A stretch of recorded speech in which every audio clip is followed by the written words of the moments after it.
Em seus lares, o programa Quarta Dimensão, na rede tvm.com.br, o canal da maior e melhor cobertura local.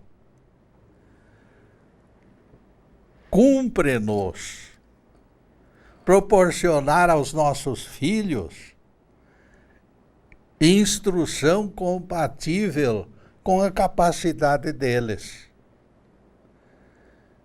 Miguel Ângelo não aprendeu a pintar fazendo garatujas. Mozart não chegou a pianista aos 8 anos assistindo televisão. Como Eva Curie ou Helen Keller, tais figuras reagiram ao desafio da vida de forma disciplinada. Única ajuda real que podemos prestar aos filhos será compreender seus insucessos e incentivá-los a continuar lutando. Nenhum ser humano deve ser constrangido subir ao pódio. Ninguém vai exigir que Joãozinho se iguale a Miguel Ângelo ou a Mozart. Algo, entretanto, ele pode fazer: se recuperar do fracasso e continuar tentando. A liberdade, meus amigos, não é somente privilégio. Não é somente privilégio, não. Ela é também prova. Escreve o filósofo Leconte de Nouilly. Haverá alguma tentativa onde ninguém fracasse? Eu pergunto. Essa incidência do malogro é consolo pela incidência global. Tantos fracassam, por que não nós? Todos tropeçam e caem, mas o importante é se levantar da queda. A equipe TVM nos ajuda. O João Luiz na coordenação, mais o Fernando e o Everton. O tema de hoje será: na escola da vida, o erro ensina.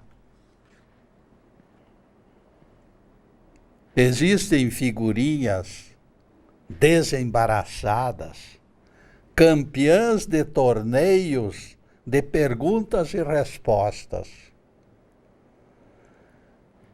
Elas fazem sucesso onde se apresentam, no púlpito, nos salões de baile e nos mais variados eventos.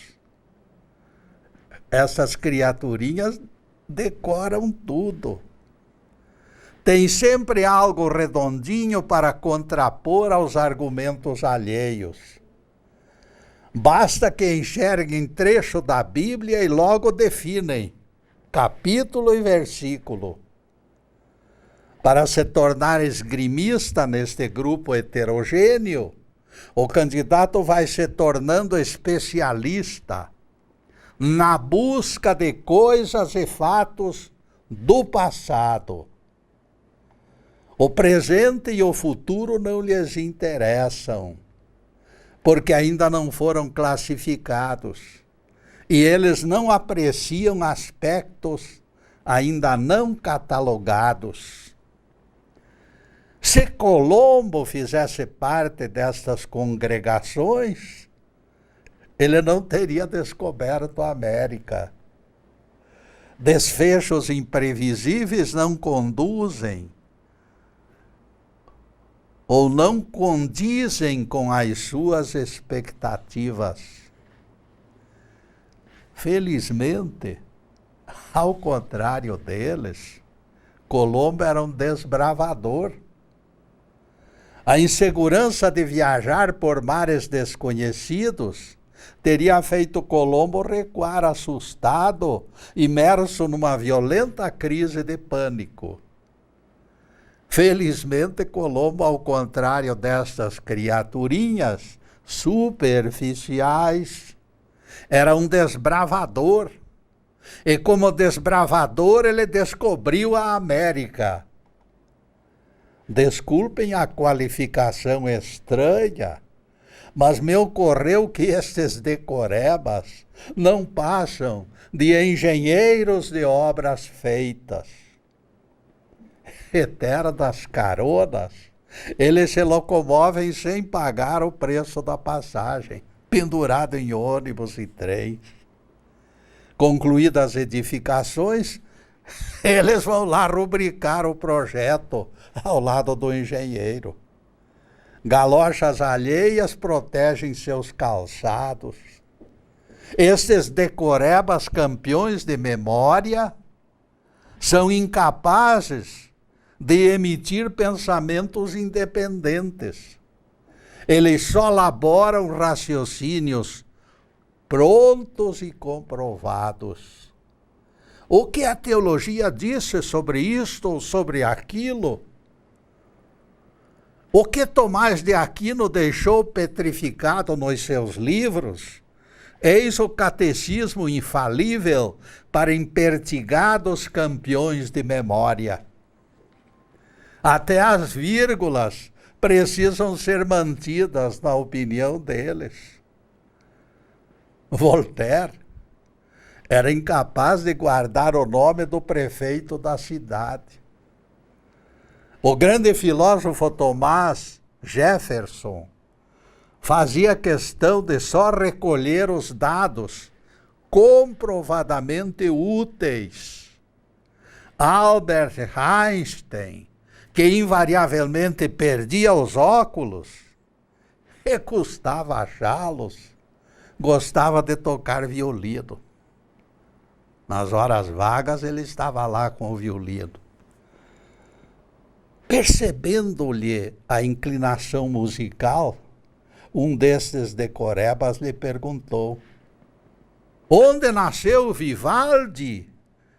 E quantos foram seus filhos? Einstein nem respondeu.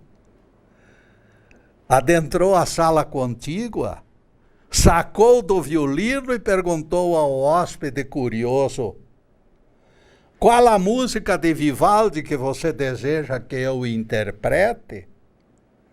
O campeão de perguntas e respostas, por certo, estranhou a ignorância de Einstein sobre a vida do compositor consagrado. Mas agora somos nós que perguntamos: será mais importante extrair da cartola centenas de fatos ligados ao artista ou interpretá-lo ao violino? A resposta salta aos olhos, caríssimos. Muitos recordam os nomes dos jogadores brasileiros que perderam a Copa do Mundo em 1950. Está tudo decoradinho. Será isto de alguma utilidade pública? Prática? Conhecedor total de habitantes das maiores metrópoles, acaso trará solução para as crônicas dificuldades das cidades grandes? A resposta negativa fortalece argumentos para desprezarmos o que não seja fruto de maduras cogitações.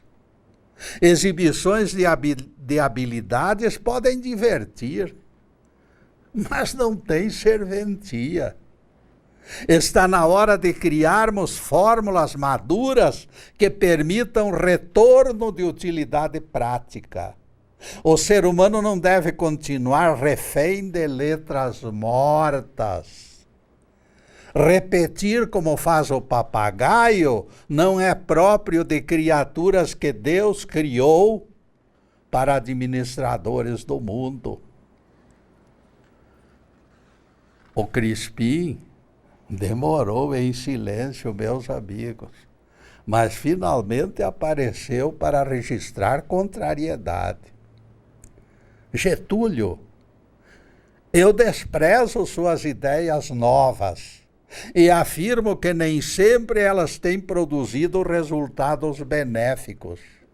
Insistir em sistemática independência pode ser teimosia. Veja que a sua teimosia o mantém isolado. Seria bem mais fácil divulgar suas ideias com o respaldo de alguma congregação. Até o número de acessos às suas exposições no YouTube cresceriam pela força de colaboradores. Você está sozinho, Getúlio. Está no mato sem cachorro. Jamais me passou pelo pensamento realizar proselitismo, Crispim. Aquilo que divulgo nunca objetivou congregar seguidores. Aliás, é preciso que fique claro, em todos estes anos nunca usei a pregação para pedir contribuições. Nunca me candidatei a cargo eletivo para pedir votos e evitei até mesmo publicar livros, porque eu teria que vendê-los. Eliminei tudo que pudesse representar vantagens pessoais, oferecendo trabalho inteiramente voluntário. Sim, Getúlio, eu entendo, exclama o Crispim, mas você já avaliou a possibilidade de estar divulgando doutrinas erradas? Isso também pode acontecer. A ausência de conselheiros eliminou sua autocrítica. Faça exame de consciência, Getúlio, e perceberá que a sua pregação colide com a teologia cristã em aspectos importantes. Inferno, céu, batismo, anjos maus, vidas múltiplas, reencarnação, descanso no sábado, idolatria e infinidade de outros tópicos. O erro pode estar acocorado em lugarzinho escondido da doutrina que você prega. Ninguém é dono da verdade, Crispim. Para errar, basta abrir a boca. Eu abro a boca e posso estar errando, porque somos seres humanos. Minha independência, todavia, me torna menos vulnerável do que os algemados, permanente vigiados pelos seus coordenadores. E neste coordenadores caríssimos, nós vamos fazer a primeira interrupção em nosso programa para os comerciais do canal, mas é um instantinho só. Daqui a pouco estaremos de volta. Obrigado.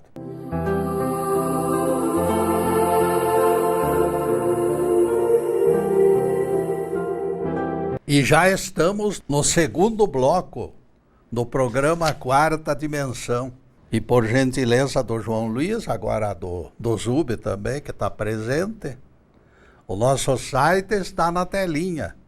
E nós convidamos vocês para acessá-lo. Obrigado, João, e obrigado, Zube. E não deixem de acessar, dentre 145 palestras no YouTube, aquelas que mais falam ao coração de vocês. Assistam e divulguem, por favor. Todas foram elaboradas com empenho de espalhar a mensagem do Cristo, sem algemas.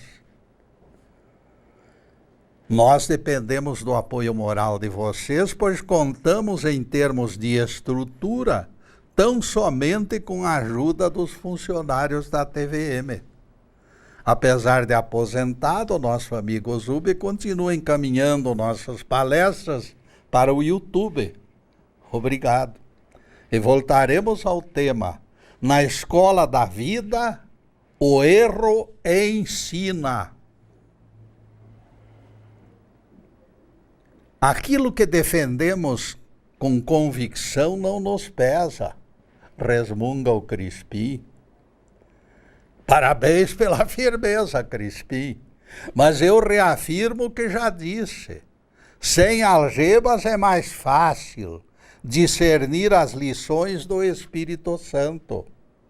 Não precisaremos inventar atalhos para justificar contradições. O livre exame nos alimenta o raciocínio.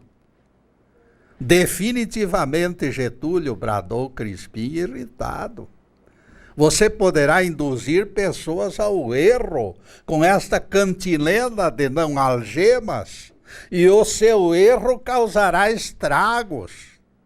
Já pensou nas consequências da leviandade, Getúlio? Para ficar livre de inevitáveis erros, caríssimo Crispim, só existe única alternativa: viver no mundo em brancas nuvens, dormindo o sono dos anjos, sem produzir nada, sem produzir coisa alguma, numa redoma de vidro, longe de questionamentos, ninguém comete enganos. Embora longe de tarefas, porém, distanciado de chances de errar, ninguém esqueça que a preguiça estaria por perto. A preguiça estaria rondando. O certo, portanto, amigo Crispim, será continuar trabalhando sempre. E se eventualmente falharmos, extrair lições do próprio erro. Diante de Deus, desde que haja boa intenção, será melhor pisarmos na bola de vez em quando do que se entregar ao domínio da preguiça. Margaret Blair Johnstown escreveu: não há melhor guia para acertar do que lições ensinadas pelos erros. Alguns insucessos no começo da vida fornecem resultados práticos. Foram as palavras do biólogo Thomas Huxley. Poucos procuram lições escondidas, porém, no emaranhado das falhas. A maioria acumula erros sobre erros e ainda tenta usá-los para se safar das consequências. Mãe de aluno reprovado procurou a professora Mafalda Scarpa para tentar resolver grave problema familiar. Donato não pode repetir o ano, Mafalda. Tal coisa agravará a doença cardíaca do pai dele. O coitadinho do meu filho está arrasado, pois ele sempre desejou ser médico. Conhecendo os sacrifícios da família, a professora até poderia compreender o drama, mas ela conhecia o pouco empenho do aluno. Algo básico da medicina lhe faltaria se não revisse matéria intocada. A ausência de elo tornaria desastrosa a continuidade desconexa. Educação familiar errada, aceita como certa, causará o impasse. Rejeitando a lição do erro, a mãe insistiu. A senhora é amiga do professor Policarpo e sabe o quanto ele é rigoroso. Estive pensando que pela sua intervenção ele pudesse modificar a nota. Modificar a nota.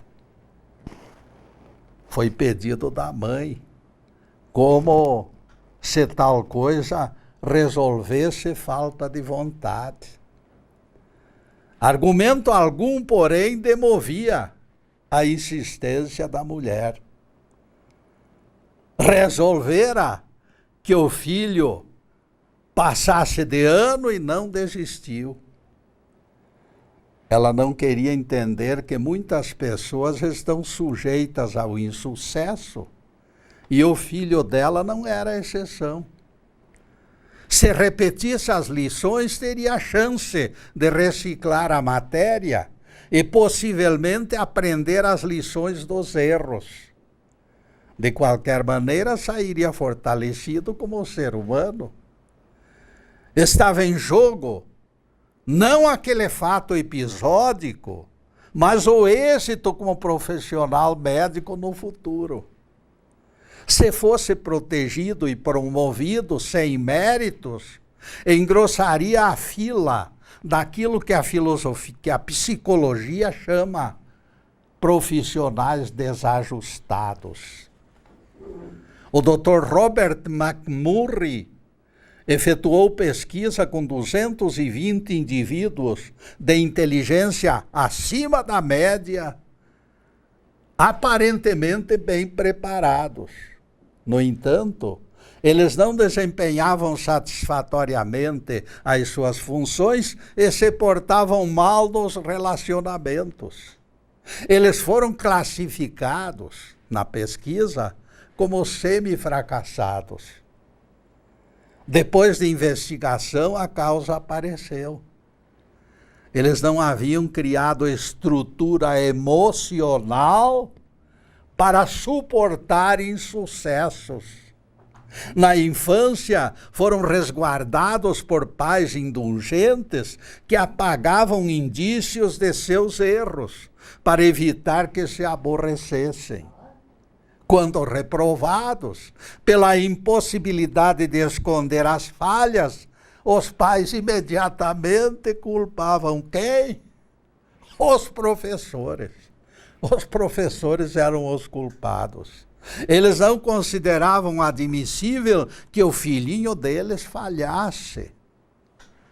Tomás Carlyle já dizia: o maior defeito será conscientizar-se de que nós não possuímos defeitos. A cegueira dos pais produzirá descendentes infelizes, frustrados e pouco fraternos. O ditado popular é conclusivo. O pior cego é aquele que não quer enxergar. Os erros fugiriam por variadas canaletas, mas certos pais imprevidentes preferem retê-los e torná-los ainda mais perniciosos. Mesmo lamentando procedimentos falhos, nós continuaremos defendendo que não existe professor melhor do que o erro. Ele fica incomodando, guardadinho na memória, machucando como pedra no sapato, mas a lição será aprendida. Margarete Blair nos conta que, quando menina, ganhou o concurso de oratória no colégio e por isso foi escolhida representante da turma. Teria que improvisar um certo discurso num determinado tempo. A fama adquirida na primeira apresentação lhe produziu excesso de confiança e claros sinais de vanglória. Os elogios foram muitos e ela se considerou rainha do pedaço. Aquela gênia de saias. Os elogios foram enormes. Esse discursinho de 10 minutos eu tiro de letra, disse a moça, toda eufórica. E o desastre aconteceu, caríssimos. Margarete não conseguiu improvisar algo que valesse a pena. Sua mente entrou em pane e ela desceu da tribuna envergonhada incapaz de entender o acontecido. E neste acontecido, caríssimos, nós vamos fazer pequena interrupção para os comerciais do canal, mas é um instantinho só. Daqui a pouco estaremos de volta. Obrigado.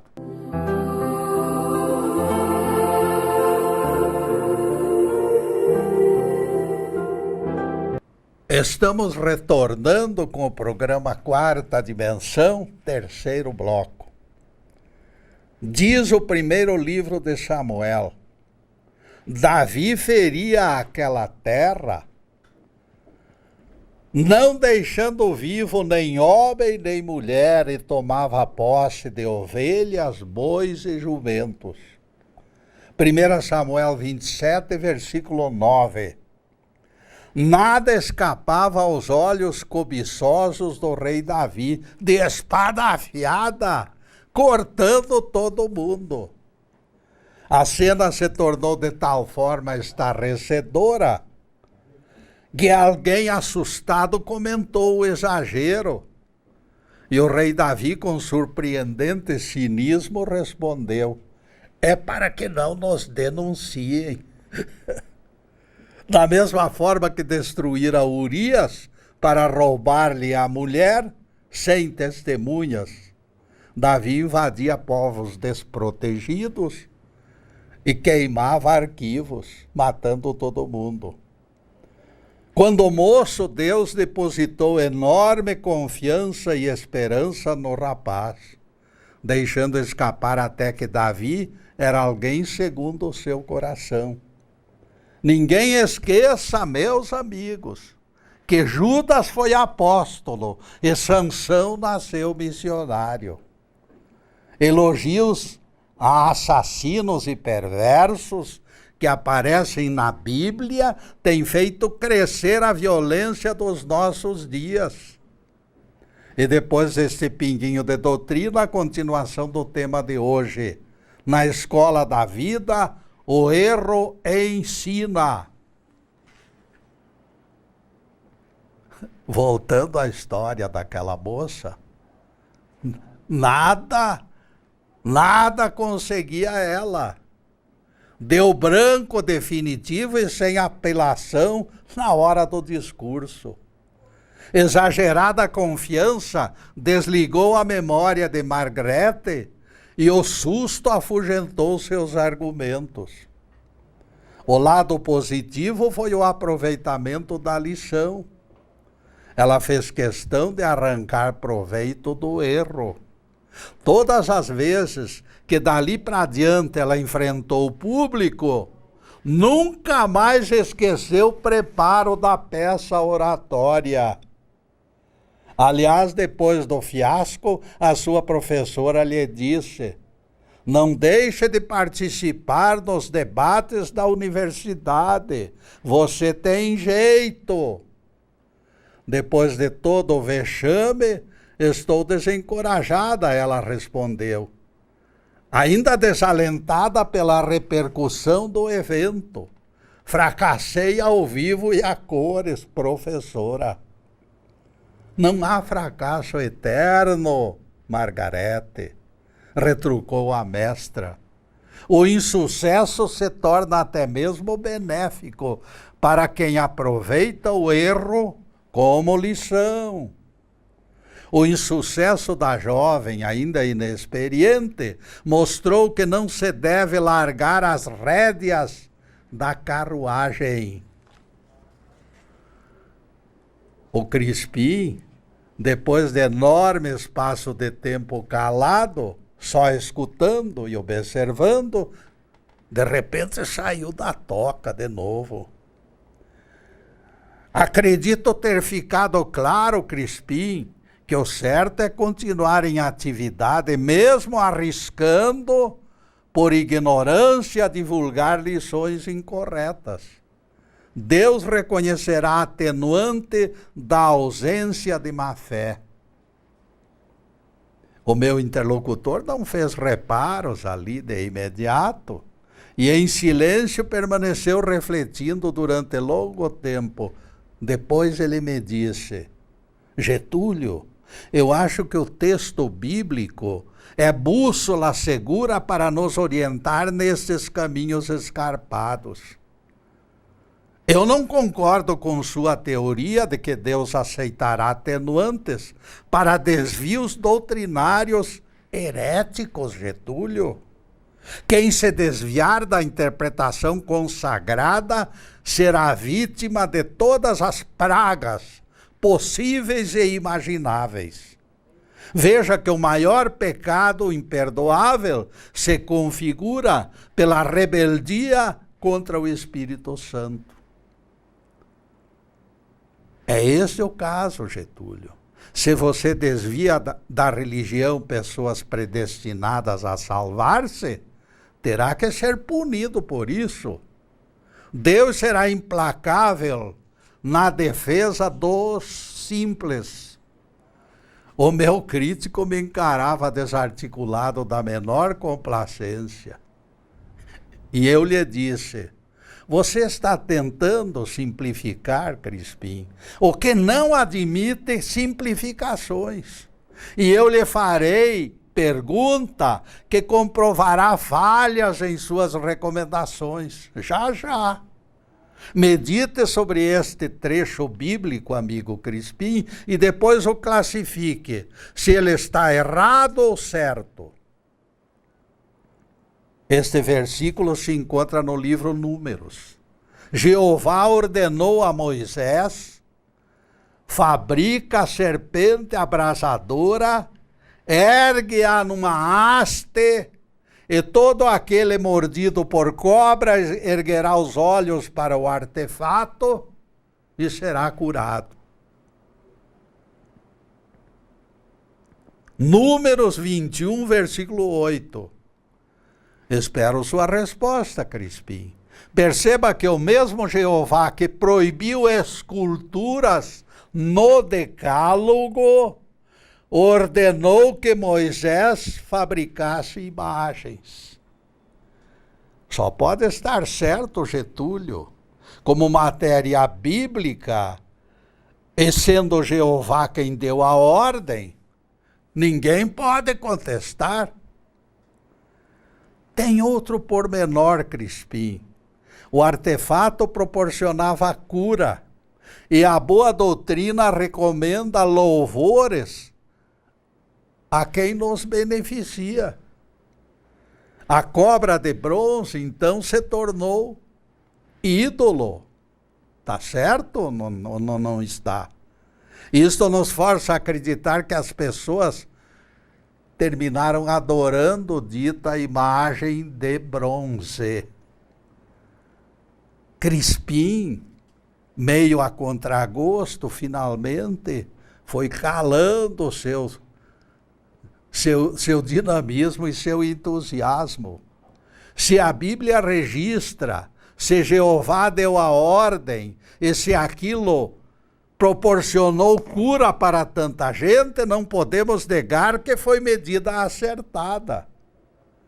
Você então admite que, apesar do Decálogo proibir imagens, o evento não gerou erro, Crispim? Você acha isto? Crispim confirmou num débil sussurro, completamente desarticulado emocionalmente. Agora, depois de engolida a primeira pergunta com notórias dificuldades, nós partimos para a segunda pergunta. O rei Ezequias passa a ser o nosso personagem principal nesses próximos minutos. Vocês nem poderão imaginar o mérito que a Bíblia atribui a este rei, onde se encontra como um dos mais ilustres representantes da monarquia deles. A Bíblia descreve a saga de Ezequias com entusiasmo. E vejam só, o seu mais importante decreto aparece glorificado no texto. Foi ele quem destruiu a serpente de bronze que Moisés fabricara. Segunda Reis 18, verso 4. Durma com este barulho, amigo. Isto rendeu dividendos imediatos para o rei, conforme diz a Bíblia. Não houve rei igual a ele. É o elogio das Escrituras pela destruição do artefato feito por Moisés, que Ezequias considerou erro clamoroso. E você apoiou, Crispim. Está lá em 2 Reis 18, verso 5, vejam lá. E a Bíblia elogia o dito rei iconoclasta. Agora, Crispim, onde fica a sua recomendação de que todas as respostas se encontram nas Escrituras? E se definem duas alternativas incompatíveis dentro da própria Bíblia, contra e a favor a serpente de bronze. Ezequias destruiu raivoso o que considerou idolatria, desmerecendo a ordem de Jeová. Cobras estavam causando inúmeros acidentes. Eis que a Bíblia registra o que foi esquecido por Ezequias. Disse o Senhor a Moisés: faze serpente abrasadora, coloca numa haste, e todo aquele que mirar será curado. Números 21, versículo 8. Crispim achou certo o procedimento de Moisés, fabricando e usando escultura, pelo fato de se encontrar na Bíblia. E agora, meus amigos, nós vamos fazer uma pequena interrupção em nosso programa para os comerciais do canal, mas é um instantinho só. Daqui a pouco estaremos falando sobre esta matéria controvertida. Obrigado.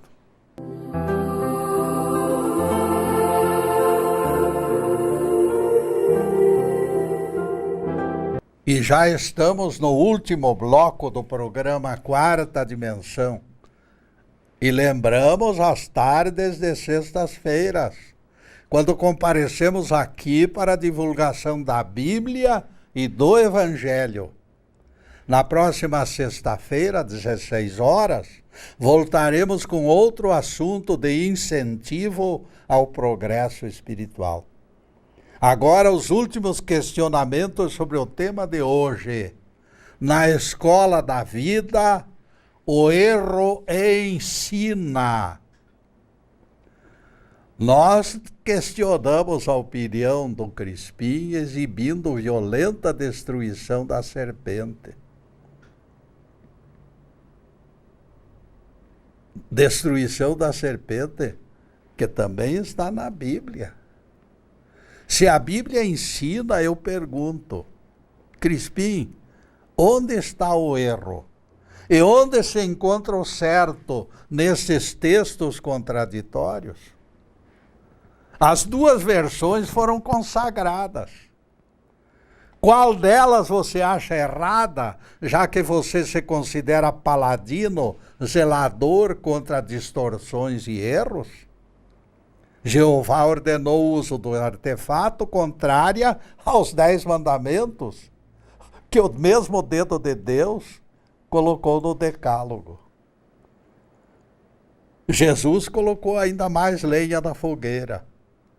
A serpente de bronze foi símbolo da sua missão redentora.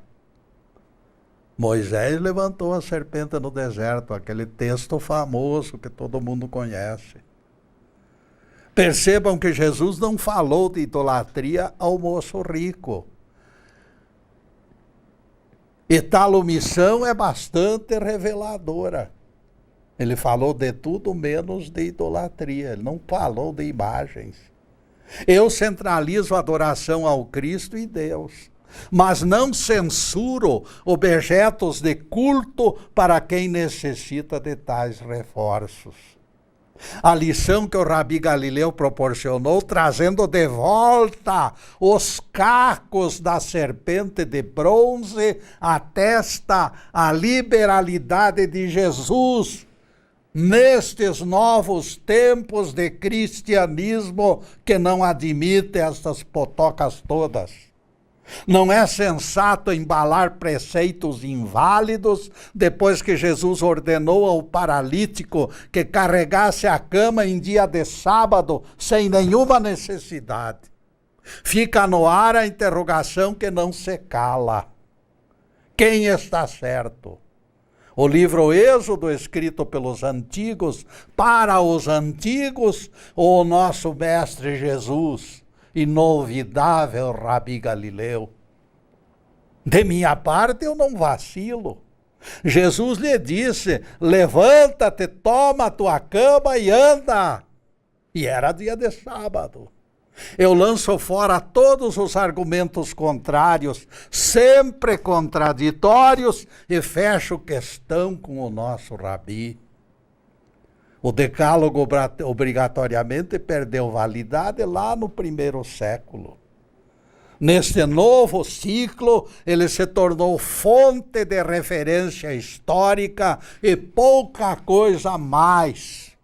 A consciência é o código atual e é a consciência que me faz errar menos e me aponta fórmulas de aproveitar como lição as minhas inevitáveis falhas. Guarda de sábado ou imagens de escultura não representam mais a prioridade de antigamente. Jesus foi artífice dessas transformações, ordenando que o paralítico trabalhasse e identificando a serpente de bronze com sua própria figura, Jesus deu o cheque-mate na fúria de Ezequias. Eu sei que determinados teólogos resistem, cozinhando contradições incomodativas em banho-maria. As algemas que eles ostentam, todavia, por mais numerosos que sejam os seus acólitos, eu as rejeito como peso indesejável. Não quero carregar aquelas algemas. Eu creio que Deus é espírito, e sendo espírito, recomendo que a adoração seja praticada na esfera do espírito. A mulher samaritana interrogou Jesus sobre isto e ele disse: